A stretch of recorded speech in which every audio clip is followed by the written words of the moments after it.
Quem é que tem a coragem de vir para Belém, para o pé do Padrão dos Descobrimentos, em dia de vento? Só a Carla é que pode ter esta coragem. Mas por uma boa causa, por uma causa do Festim? Causa do Festim.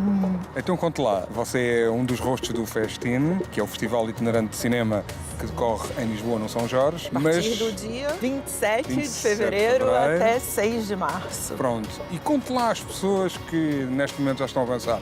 Vamos falar da novela, vamos falar da única... Não, não vamos. Não vamos? Não vamos. Não vamos. Mas conte lá o seu envolvimento neste projeto. O meu envolvimento nesse projeto começa quando em 2006 me deu a louca e eu resolvi produzir o meu primeiro longa, minha primeira longa-metragem. E só recentemente consegui inscrever num festival aqui, enfim, porque o filme passou por vários processos por se tratar de um filme independente. E ano passado estive com ele no festival e foi daí que surgiu o convite. E eu me sinto mesmo muito lisonjeada, porque eu acredito muito no propósito do Festim e dos festivais todos, de integrar as pessoas, de criar esse network. Porque daqui sai muita coisa, não é? Nós precisamos desse espaço para trocar ideias e impressões sobre o mercado. Off the record. Então, durante vários dias em Lisboa, no São Jorge, vai haver a oportunidade de podermos ver filmes brasileiros. Filmes brasileiros, filmes portugueses, filmes da língua lusófona, não é? Tem coisas muito interessantes, eu acho que temas super atuais. A escolha dos filmes está incrível mesmo, porque está ali uma coletânea de obras que discutem coisas que a gente precisa mesmo ter atenção. E que bom que a gente pode fazer isso através do cinema, não é? Que bom que o cinema se presta também a esse espaço de discutir algumas coisas que aqui fora fica mais difícil. Carla, quantos filmes entre longas, médias e curtas portugueses vão poder assistir no São Jorge? São 16 curta-metragens, 9 longas, 9 curtas. Ou seja, vai ser em cheio, vai ser muito interessante. Exatamente. Angola, Brasil, Portugal, Guiné-Bissau, Guiné Equatorial, Timor-Leste, São Tomé e Príncipe. Está todo mundo presente. Muito bom, excepcional. E está cheio de caras conhecidas. Destaque de programação BTV.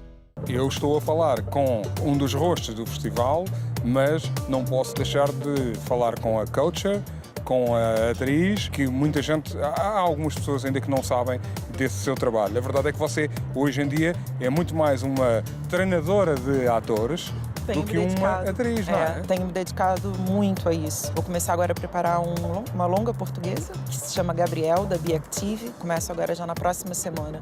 E tenho dedicado meu tempo a isso. A partilhar um pouquinho daquilo que eu aprendi. Mas porquê? Conte lá, deixou de ter aquele gosto que já teve? Você fez várias novelas, séries, muita coisa no Brasil. Conte lá. Eu costumo dizer que representar, ser atriz é a minha primeira paixão. E eu acho que o coaching foi amor, sabe? E é onde eu consigo realmente uma troca e uma sinergia muito maior. O processo fica muito mais na nossa mão, não é? Entre mim e o coach. É diferente. São coisas diferentes, mas que se complementam e vão equilibrando a carreira e as entre-safras entre um projeto e outro. Você está sempre em movimento. Tudo que você não vê. Esta ligação Portugal-Brasil, não posso deixar de lhe perguntar, é mais difícil treinar atores ou aspirantes a atores brasileiros ou portugueses? É a mesma coisa, eu acho que tudo depende da entrega do ator. Não tem isso por ser português ou por ser brasileiro. Compara-se muito o ator português ao ator brasileiro, mas a verdade é que a gente no Brasil pode fazer novelas há muito mais tempo do que aqui. Mas aqui grava-se muito mais do que lá. Os atores aqui também têm um outro tipo de treino, porque trabalham imenso, sabe? São muitas cenas ao dia. São muitas cenas ao dia, são 14 horas por dia. É muito trabalho. Então, acaba que eles vão ganhando a pedalada por esse outro lado, né? Compensa o menos tempo de histórico dentro da indústria televisiva, mas eles vão ganhando esse engajamento e esse aperfeiçoamento pelo volume de trabalho. Carla, um pé lá, um pé cá, são 8.600 quilómetros, o que é longe. É longe. Mas um pé cá e um pé lá? Um pé cá e um pé lá. Tem que ser. A gente vive num mundo globalizado, não é? Não é porque eu estou aqui que eu deixo de trabalhar com o Brasil e estou sempre fazendo essa conexão. Você acredita que isso é uma realidade? Há muito português que ouve dizer isso, a ligação Portugal-Brasil, que é muito mais Brasil-Portugal. Não, eu acredito que isso vai mudar, porque a própria dramaturgia começa a se posicionar um pouco dentro desse olhar. Não tem como a gente ignorar a imigração que existe em Portugal. Então, por que os brasileiros não estão dentro das novelas fazendo personagens brasileiros? Porque nós não temos que fazer os personagens portugueses, do meu ponto de vista. Nem os portugueses têm que ir para o Brasil fazer brasileiros. Para isso já temos muitos brasileiros lá. A gente tem que falar dessas histórias que são atuais e que são recorrentes há quantos anos? Não é? Então por que a gente faz aqui essa separação? E depois a língua é uma só, gente. Não é? Vocês se habituaram a ouvir o nosso brasileiro através das novelas. Por que a gente não tenta fazer isso também ao contrário? Mas dizem sempre que é mais difícil o brasileiro falar português do que o contrário. É mais difícil, mas é uma questão de hábito, é treinar o ouvido. Vocês treinaram o ouvido ouvindo as nossas novelas a vida inteira. Tudo que você não vê. As novelas do Brasil estão bem e ainda se recomendam fora do Brasil.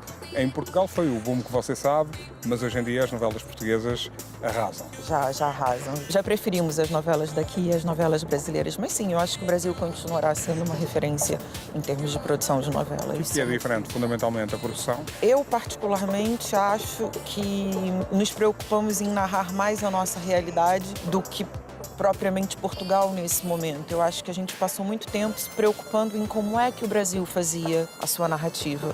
E começa a chegar a hora da gente contar a nossa história daqui. Não é seguir só aqueles moldes, porque são consumidores diferentes, são plateias diferentes. Então a gente tem que se preocupar mais com a história daqui e não fazer tantas comparações, eu acho. Está feliz aqui? Muito. Portugal é o país que um brasileiro sonha, onde um brasileiro sonha morar, nomeadamente nesta altura em que as coisas se complicaram no Brasil. Não sei, mas pelo menos é o lugar que eu escolhi para viver. Você neste momento mora em Portugal e vai de vez em quando ao Brasil? Vou de vez em quando ao Brasil, claro, tenho lá família, estou sempre lá para visitá-los. Tudo que você não vê. Carla, é preciso nascer ator ou consegue-se ensinar a uma pessoa a representar? Eu acho que consegue, eu acho que tudo depende, como eu disse, do esforço, do empenho, do trabalho, da dedicação, de horas de estudo, não é? Acho que é uma profissão que foi perdendo um pouquinho o seu brilho e hoje se fala muito mais do impacto midiático que os atores têm do que propriamente do talento e do ofício do ator. Mas para alguém que quer ser ator, eu acho que não tem idade. É sempre tempo de começar. Aliás, existem personagens até o final da nossa vida, não é? A gente Consegue-se aprender? Consegue, claro que consegue se aprender. Alguém que, bom, para já é preciso ter uma boa memória. Assim, bom, precisa gostar de ler, precisa treinar o hábito da memória, não é? De decorar os textos, desse entendimento. Mas não basta decorar, não é? Depois é preciso... Não, eu sobretudo acredito no entendimento do texto, né? Na interpretação do texto, não é só decorar.